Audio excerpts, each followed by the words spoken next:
No, no pongas eso.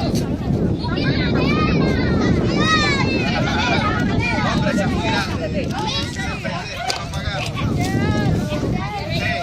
No se ponga nunca en la dirección donde vaya el viento, ¿ok?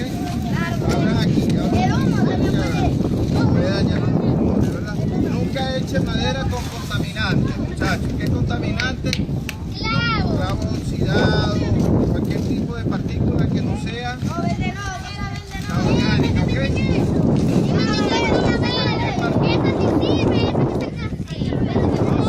No vayas a prender porque ya la prendieron. Están diciendo que eso no se va a apagar rápido. No, déjalo ahí, ya quemó. Déjalo ahí. Es igualito al chavo. Necesita una madera.